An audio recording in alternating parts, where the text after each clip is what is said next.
Hello friend, welcome to my channel. আশা করি সবাই ভালো আছো। আজ আমি তোমাদের শেয়ার করে দেখাবো শুধুমাত্র 1 কাপ সুজি আর একটা ডিম দিয়ে একদম মুচমুচে বিস্কুট বানানো। এটি বানানো খুবই সহজ, মাত্র 3 মিনিটেই তৈরি হয়ে যায়। একবার বাড়িতে এভাবে বিস্কুটটা বানিয়ে দেখতে পারেন। চলো তাহলে শুরু করা যাক। এখানে একটা বোল নিয়েছি, বোলের ভিতর একটা বড় সাইজের ডিম দিয়ে দিচ্ছি। এখানে 1 কাপ সুজির জন্য একটা ডিম দিলেই হবে। এবার দিয়ে দিচ্ছি চিনি। এখানে হাফ কাপ চিনি নিয়েছি। চিনিটা একদমই অপশনাল। আপনারা যদি বিস্কুটটা মিষ্টি মিষ্টি চান তাহলে অবশ্যই আপনাদের মাপ মতো কম বেশি করে নিতে পারেন চিনিটা। এবার ডিম আর চিনিটা ভালো করে মিক্স করে নেব যতক্ষণ না চিনিটা গলে যাচ্ছে। চিনিটা গলে যাওয়া পর্যন্ত ডিমটা ফেটাতে হবে। দেখুন চিনিটা গলে গেছে। ডিমটা ফেটাতে ফেটাতে অনেকটা ফ্লাফিও হয়ে গেছে। ডিমটা ছিল হলুদ কালার, এখন সাদা কালার হয়ে গেছে। ঠিক এরকম পারফেক্ট করতে হবে। এবার এখানে হাফ কাপ সুজি দিয়ে দিচ্ছি, মানে 200 গ্রাম এখানে সুজি আছে।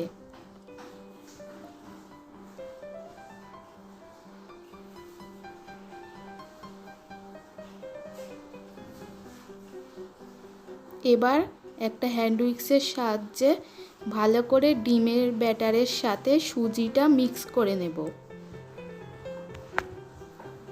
এখানে যেহেতু হ্যান্ড উইক্স দিয়ে মেশাতে অসুবিধা হচ্ছে, তার জন্য আমি এখানে হাত দিয়ে মিশিয়ে নিচ্ছি। আপনারা চাইলে হ্যান্ড উইক্স দিয়েও মেশাতে পারেন। সেক্ষেত্রে একটু বড় দেখে বোল নেবেন। দেখুন ভালো করে মেশানো হয়ে গেছে।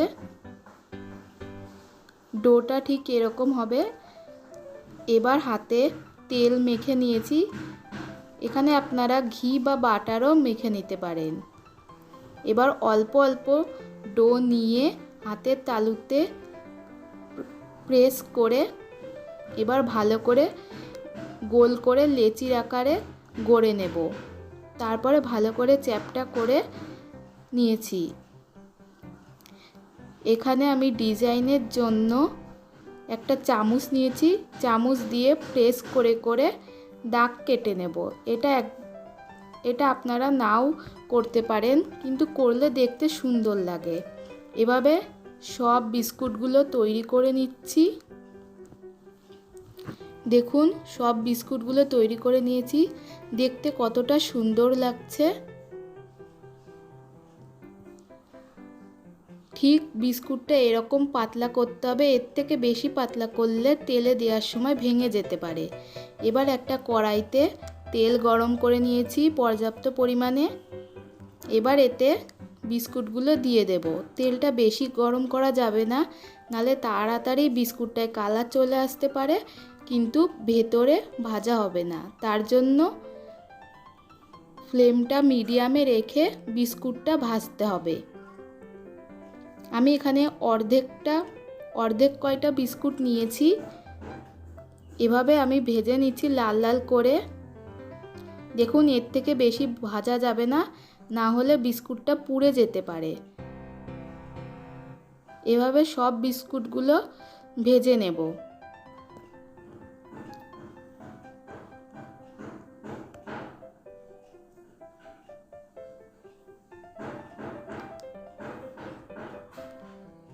দেখুন সব বিস্কুটগুলো ভাজা হয়ে গেছে। বিস্কুটগুলো কতটা সুন্দর হয়েছে, একদম মুচমুচে দোকানের মতন। বেকারি স্টাইলেই বিস্কুটগুলো একদম খেতে হয়েছে। দেখুন আমি একটা ভেঙে দেখাচ্ছি কতটা ক্রাঞ্চি হয়েছে, তা আপনারা দেখতেই পারছেন। যদি এই বিস্কুটের রেসিপিটা ভালো লাগে প্লিজ লাইক কমেন্ট করবেন, আর বন্ধুদের কাছে অনেক অনেক শেয়ার করবেন। আর আমার চ্যানেলটি যারা এখনও সাবস্ক্রাইব করেননি তারা অবশ্যই সাবস্ক্রাইব করে দেবেন।